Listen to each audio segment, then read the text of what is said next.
Hello बच्चों, this is Rakesh Singh. Today I am discussing about practice set number 4. This is the very important for Navy SSR and Air Force. चलिए पहले question में आते हैं. Choose the best express meaning of the given word. तो Jubilant means क्या होता है? आप लोगों को बता दें, मेरे बताने से पहले आप अपने मन में स्वयं विचार करें और मेरे आंसर से मैच करें, और फिर जो लास्ट में कमेंट में अपना फीडबैक यानी कि नंबर स्कोर बताएं कितने कितने आए. चलिए चलिए. तो जुबिलेंट मीन्स क्या होता है? Feeling showing great happiness after success, यानी कि आपको सफलता के बाद जो खुशी मिलती है उसे कहते हैं जुबिलेंट. अत्यधिक खुशी सफलता प्राप्ति के बाद जो मिलती है उसे कहते हैं Jubilant. Sombre, what's means of sombre? It's means very serious and sadness, जो बहुत उदास और गंभीर लगे उसे सोम्बर कहते हैं. डिजेक्टेड मीन्स होता है उदास, हतोत्साहित, अनहैप्पी. डिजेक्टेड मीन्स होता है. जोकलर मीन्स होता है मजाकिया, जो मजाक टाइप में लगे उसे जोकलर कहते हैं. रिजॉइसिस मीनिंग होता है खुशी, उल्लासपूर्वक खुशी होती है, उसे कहते हैं रिजॉइसिंग. इसका मतलब क्या होता है? टू फील या शोइंग ग्रेट हैप्पीनेस. तो इसका सिनोनिम कौन सा सही होगा? Option D. D is right answer. चलिए आगे आगे चलते हैं. आगे क्या कह रहा है? आगे कह रहा है अपोजिट मीनिंग हमें बताना है. तो करेज, करेज का मतलब क्या होता है? साहस, यानी कि ब्रेवरी, बहादुरी. ऑप्शन ए में ब्रेवरी दिया हुआ है, ऑप्शन बी में वीकनेस दिया हुआ है, ऑप्शन सी कवर्डिस दिया हुआ है, ऑप्शन डी फियर दिया हुआ है. तो कौन सा सही होगा? इसमें ब्रेवरी मीन्स क्या होता है? बहादुरी. कवर्डिस मीन्स कायर. तो ऑप्शन इसमें अपोजिट बताना है. करेज साहसी, कवर्डिस कायर. तो option C is right answer. Option C इसमें सही होगा. वीकनेस कमजोरी होता है, फियर भय, ब्रेवरी बहादुरी. चलिए आगे आते हैं, सरल था थोड़ा. Commensurate, what means of commensurate? इसका मतलब क्या होता है? आपको मतलब भी बताना है, साथ में बताना है करेक्टली स्पेल्ड मीनिंग. तो कमेंसुरेट मीन्स होता है matching something in size, size में मैच कराना. इम्पोर्टेंस, क्वालिटी, कमेंसुरेट मीन्स होता है. तो इसकी स्पेलिंग कौन सी होगी? इसकी स्पेलिंग सही है option number C. Option number C. इसमें क्या दिया हुआ?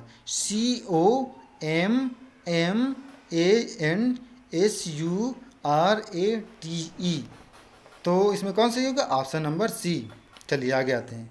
आगे क्या कह रहा है? आगे फाइंड एरर हमको फाइंड करना है. चलिए क्या कह रहा है? He was not able to concentrate. वो सक्षम नहीं थी एकाग्र होने, वो सक्षम नहीं थी एकाग्रता लाने के लिए. Because of the continual music being played next door. लगातार म्यूजिक बजने के कारण वह कंसंट्रेट नहीं हो पा रही थी. तो इसमें कौन सा सही होगा? आप लोगों को बता दें, कंटिन्यूअल मीन्स होता है रुक रुक कर, और कंटिन्यूअस मीन्स होता है लगातार. जबकि यहाँ लगातार के बारे में चर्चा कराते हैं, यहाँ कंटिन्यूअस होगा ना कि कंटिन्यूअल होगा. कंटिन्यूअल मीन्स क्या होता है? रुक रुक कर, जो रुक रुक कर चले उसे कहते हैं कंटिन्यूअल, और कंटिन्यूअस लगातार. तो option B is right answer. चलिए नेक्स्ट. आगे क्या कह रहा है? Still waters run deep. ये एक प्रोवर्ब है. आप लोगों को पता होगा कि this is a proverb. Proverb में अपने तरफ से कोई गलती ढूंढने की कोशिश ना किया करें, क्योंकि प्रोवर्ब एक यूनिवर्सल ट्रुथ वाक होता है. चलिए इसका मतलब पहले बता दिया जाए. क्या होगा? स्टिल वाटर्स रन डीप, गहरा जल शांत होता है. तो इसमें कोई गलती नहीं है. मैंने बताया था ना, प्रोवर्ब सही लिखा है, इसमें कोई गलती नहीं होती. प्रोवर्ब आप लोग पता रहेगा तभी तो सही हो पाएगा. तो इसमें option D is right answer. चलिए नेक्स्ट बढ़ते हैं. नेक्स्ट क्या कह रहा है? कह रहा है the job is under the direction of mister Jones. देखिए मेरे पढ़ते ही आंसर तुरंत निकला है. रीडिंग करना बहुत इंपॉर्टेंट है. अगर आपको अंग्रेजी सीखना है तो स्पीक करें, भले ही थोड़ा स्पीक करें और सुने. यहाँ तक कि आजकल तो मोबाइल में यूट्यूब में अच्छे अच्छे स्पीकर मिल जाते हैं, आप लोग वहाँ से भी हियरिंग कर सकते हैं। रीडिंग करें, पढ़ें और सुने, तभी भाषा का अच्छा नॉलेज हो सकता है। तो इसमें क्या होगा, under the direction of Jones. इसमें ऑफ दिया हुआ है, ऑफ दिया हुआ है, ऑफ से भी आप गेस कर सकते हैं। ऑफ से क्या होगा, इधर नाउन, ये नाउन हो गया, ऑफ के पहले भी नाउन होना चाहिए।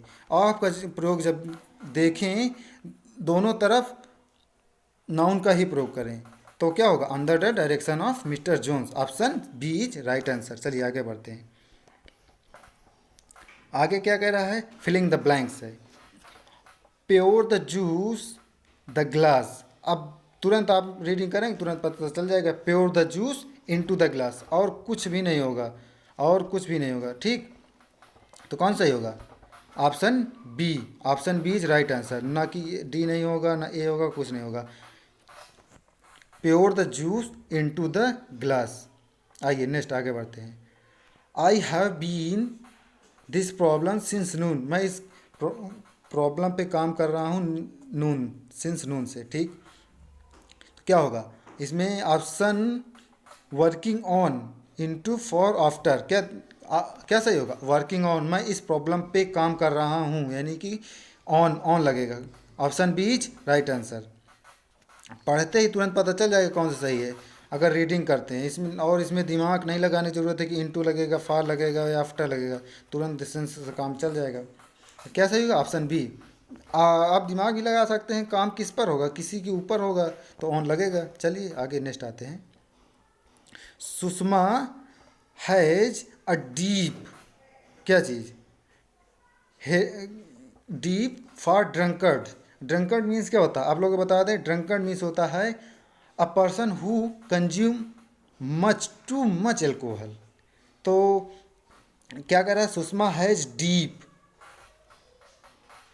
ऑप्शन है क्या, हेटर्ड सही होगा, या हेट, या हेटेड, या हेटिंग, कौन सा सही होगा। आप लोगों को बता दें, इसमें आर्टिकल प्रयोग हुआ है, फिर इसके बाद एडजेक्टिव लगा है। एडजेक्टिव के बाद क्या आएगा, नाउन का आएगा। इसमें नाउन कौन सा ऑप्शन सही है, नाउन इसमें हेटर्ड। हेटर्ड इसमें सही होगा, नाउन यानी कि घृणा होता है, हेटर्ड मीन्स घृणा, हेटेड मीन्स घृणा करना। तो option A is right answer. चलिए आगे बढ़ते हैं। आगे क्या कह रहा है, एडियंस बताना है। काउच पटैटो, चलिए बताइए इसका मतलब क्या होता है। काउच पटैटो का मतलब होता है एक ऐसा पर्सन जो दिन भर घर पे बेड पे बिस्तर पे पड़ा रहता है और टीवी देखता रहता है। लेजीनेस जिसके अंदर होती है और पड़ा रहता है, उसे ही कहते हैं काउच पटैटो। तो कौन सा ही होगा, option B. Option B is right answer. एडियन से तुरंत आगे चल, आगे नेक्स्ट बढ़ते हैं। नेक्स्ट कह रहा है कैरी द बॉल। इसका मतलब होता है टू टेक रिस्पॉन्सिबिलिटी, कोई जिम्मेदारी ले लेना। तो इसमें कौन सही होगा, इसमें बी इंचार्ज ऑफ, किसी में इंचार्ज होना यानी कि रिस्पॉन्सिबिलिटी होना। Option B is right answer. Option A का डेकोरेट द बॉल, बॉल को सजाना, गलत, कुछ नहीं समझ दे रहा। टेक द डिसीजन, डिसीजन लेना, गलत कह रहा है। बी द हॉटेस्ट, हॉटेस्ट हो माने वो हॉट, किसी को वो करना, हॉट हॉट माने होस्ट मीन्स क्या होता है, इसका मतलब होता है मेजबानी करना, ठीक। चलिए आगे बढ़ते हैं। टर्न डाउन, इसका मतलब क्या होता है, टर्न डाउन, कल के भी सेशन में एक फ्रेजल वर्ब आया था, आज में भी है फ्रेजल वर्ब। तो चलिए, टर्न डाउन का मतलब होता है टू रिजेक्ट समथिंग, किसी को रिजेक्ट कर देना, समबडी, टू रिजेक्ट समबडी, किसी को रिजेक्ट कर देना। तो इसमें कौन सा ऑप्शन सही होगा, टर्न डाउन। इसमें पहले में दिया है सब्जेक्ट, सब्जेक्ट कोई सेंस नहीं दे रहा, बी कोई सेंस नहीं दे रहा। तो आगे क्या कह रहा है, नेक्स्ट कह रहा है ऑप्शन सी में, ऑप्शन कह रहा है rejected, yes this is the right answer, the number C, this is the right. चलिए आगे नेक्स्ट बढ़ते हैं। कह रहा है one who copies from other writers, जो दूसरे से राइटर यानी कि राइटिंग आइडियाज़ को चोरी करता है, उसे क्या कहते हैं, उसे कहते हैं प्लेगरिस्ट।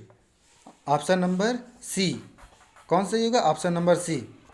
तो प्यूरिस्ट मीन्स क्या होता है, इसका मतलब आप लोगों को बता दें, not based on a single set of principle, किसी एक सिद्धांत और बिलीफ पे जो टिका हुआ ना हो, बेस निर्भर ना हो, यानी कि कई सारे, कई पर डिपेंड हो। प्लूरल से बना हुआ है तो आप लोग तुरंत समझ गए प्लूरल का मतलब बहुत ज़्यादा तो हो गया, लेकिन इसका एक और मतलब भी होता है जो आप लोगों को बता दें।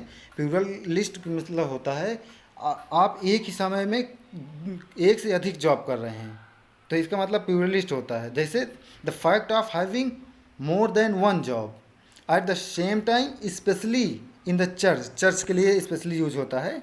चलिए, इमिटेटर मीन्स होता है कॉपी करना। A person thinks that copy somebody, यानी कोई चीज़ कॉपी कर लेता है। आसन डी में क्या कह रहा है, इसमें कह रहा है कॉपी कैट। कॉपी कैट माने क्या होगा, कॉपी कैट आप इसको यूज कर सकते हैं क्राइम, जब कोई लोग कॉपी कर यानी कि क्राइम को कॉपी करते हैं बाई अनदर पर्सन, उसे कॉपी कैट कहते हैं। इमिटेटर में वो होता ही है, मान लो आप जान गए कि नकल करना। प्लूरलिस्ट भी बताओ, प्लेगरिस्ट में आइडिया कॉपी किया जा रहा है, राइटिंग कॉपी किया जा रहा है, तो उसे option number C is right answer. आगे नेक्स्ट बढ़ते हैं, आगे क्या कह रहा है, things that can be felt और टच्ड, जिसे महसूस और टच किया जा सके। कौन सा होगा, पैंडेमिक एक महामारी, यानी कि the corona virus is the pandemic disease, it's spreads all over the world, जो कि पूरे संसार में फैला हुआ है नाउ डेज। तो पैंडेमिक मीन्स महामारी। पल्पेबल मीन्स क्या होता है, मैंने अभी बताया कि इसका मतलब होगा things that can be felt and touch. अब पॉल्ट्री मीन्स क्या होता है, इसका मतलब होता है कि सूक्ष्म, जिसका कोई महत्व ही ना हो। ठीक, पॉल्ट्री मीन्स क्या होता है, इतना छोटा जिसका कोई महत्व ही ना हो। अब पैनक्रोमैटिक, इसका मतलब होता है रंग, यानी क्रोम से ही पता चल जा रहा है कि क्रोम एक रंग के बारे में बताता है।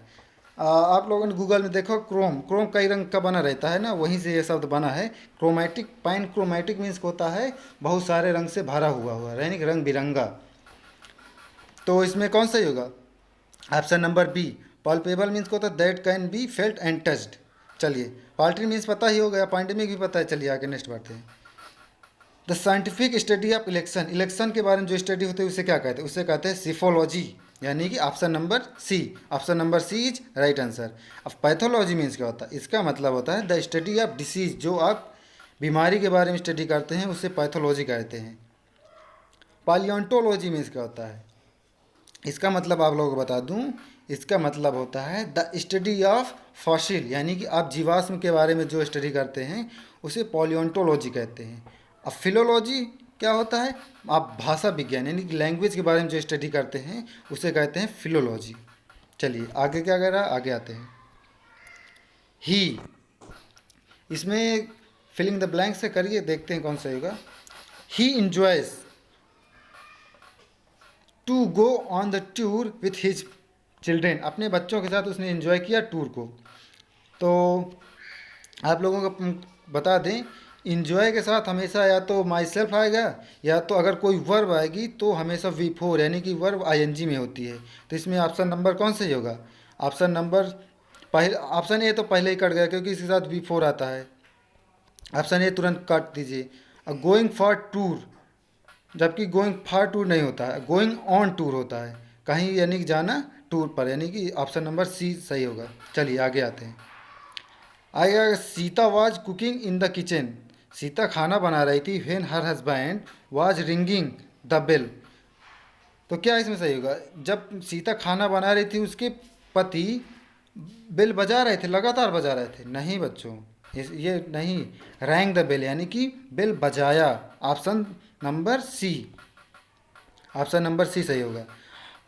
वुड हैव बीन रिंगिंग, ये मतलब कोई आप लोगों ने सुना होगा जब आप उसमें कंडीशनल सेंटेंस में यूज करते हैं, इफ़ हैड पर लगा के फिर बाद में लगाते हैं वुड हैव बीन लगाते हैं, वहाँ पे वुड हैव बीन का प्रयोग कर सकते हैं।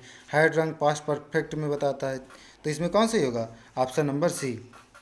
चलिए आगे आते हैं, क्या कह रहा है, if the room had been brighter, यदि कमरा जो है ब्राइटर हुआ होता। आई हूँ, ये देखिए उठ कर यहाँ प्रोग आ गए ना, I would have been able to, मैं सक्षम होता रीड फॉर, पढ़ने के लिए, व्हाइल और बिफोर बेड टाइम यानी कि सोने के समय भी मैं पढ़ाई करता। तो इसमें कौन सा होगा, कंडीशनल सेंटेंस अगर आप लोगों को नहीं समझ आया तो आप कमेंट बॉक्स में बताएं कि ये चैप्टर मैं पढ़ा दूँ। कंडीशनल सेंटेंस के बारे में एक टॉपिक लेके ले आया जाए यूट्यूब पे, जिससे आप लोगों को मदद मिल सके। तो आप लोग बता दीजिए कमेंट बॉक्स में कैसे आप लोगों को पसंद रहेगा। या तो प्रैक्टिस सेट चाहते हो, प्रैक्टिस सेट तो आपको लिए लगातार आता ही है। चलिए, तो क्या कह रहा है, if the room had been brighter. If वाले क्लास में क्या कहता है, इफ़ योग होता है, फिर सब्जेक्ट हैड बीन ब्राइटर, यानी कि ऑप्शन डी भी सही है। एक तरफ से इसको यूज कर सकते हैं, कैसे, शुरू में हैड लगा दीजिए, had the room been brighter कर दीजिए, तब भी सही हो जाएगा। तो ऑप्शन इसमें कौन, देखिए पहला क्या करा, if the room was brighter, कोई मतलब नहीं इसका सेंटेंस का। प्रेजेंट में दिया हुआ if the room are brighter, present में दिया है, ये भी गलत। Had the room been brighter, हाँ आप लोगों को मैंने बताया था ना कि इसको दो तरह से यूज़ कर सकते हैं। हाइट भी लगा के पहले यूज कर सकते हैं, क्योंकि वो भी इफ़ का ही सेंस देता है। तो ऑप्शन सी भी सही हो गया। इसमें बच्चों थोड़ा कहीं इधर हो गई है, तो इसलिए इसमें ऑप्शन सी और डी दोनों सही होगा। चलिए आगे आते हैं। आगे क्या दिया है, never such incident have taken place on our campus, ऐसी घटनाएं हमारे कैंपस में कभी नहीं हुई हैं। आप लोग को बता दें, नेवर है, ऑलवेज है, इनका हमेशा प्रयोग तो प्रेजेंट में ही करते हैं। अब फिर लेकिन नेवर दिया हो नेगेटिव है, यहाँ पर इनवर्जन रूल लगा दीजिए। तो इन्वर्जन रूल जब लगाएंगे तो पहले बात तो इसमें से आप काट दीजिए कि ये नेवर जो है प्रेजेंट में यूज होता है। ऑप्शन सी कट हो गया, ठीक, ऑप्शन सी कट हो गया। ऑप्शन बी भी कट हो गया, क्योंकि ये फ्यूचर में दिया हुआ है। ये ऑप्शन सी पास्ट में दिया हुआ था। अब बचा कौन सा, ए और डी। ए में क्या कह रहा है, इन्वर्जन रूल लगाएंगे तो पहले वर्ब आता है, तो वर्ब कौन सा है, हैव आया, सच इंसिडेंट, यानी कि ऑप्शन ए सही है। ऑप्शन डी क्यों नहीं सही है, क्योंकि पहले नाउन आ गया, यानी कि सब्जेक्ट आ गया, तो ऑप्शन डी गलत हो गया। आप लोग ऑप्शन एलिमिनेट करके भी कर सकते हैं, इतना कठिन थोड़े होता है एग्जाम में। अगर एग्जामिनर आपके साथ खेल नहीं रहा ऑप्शन के साथ, तो आप सही कर सकते हैं ऐसे भी। चलिए आगे नेक्स्ट बढ़ते हैं। क्या कह रहा है, my mother teach me to be a good being, यानी कि अ गुड ह्यूमन बींग, मेरी माता ने मुझे पढ़ाया एक अच्छा ह्यूमन आदमी, यानी कि होने का, मानव होने का। तो इसमें क्या होगा, माई मदर, सब्जेक्ट क्या, सिंगुलर, तो उठाइए सिंगुलर के साथ हमेशा क्या लगाओगे, सिंगुलर लगाओगे, यानी कि यहाँ टीचर्स होना चाहिए था, यानी कि ऑप्शन गलत हो गया, डी तो नहीं होगा, ठीक। तो क्या कह रहा है, my mother teach me to be a good human being. Option A में क्या कह रहा है, टॉट, मेरी माता ने मुझे पढ़ाया, to be a good human being, एक अच्छा आदमी होने का। तो option A is right answer. Talked, बातें किया, नहीं ये तो नहीं हो सकता। थॉट, सोचा, ये थिंक का पास्ट फॉर्म है, ये तो नहीं हो सकता। चलिए ऑप्शन कौन सही होगा, ऑप्शन नंबर ए। चलिए बच्चों, अगर आप लोगों को सेशन पसंद आए तो लाइक, सब्सक्राइब और शेयर करना ना भूलें, और अपना फीडबैक ज़रूर दें, आप 20 में से कितने नंबर पाए हैं, ठीक। चलिए, गुड बाय, टेक केयर।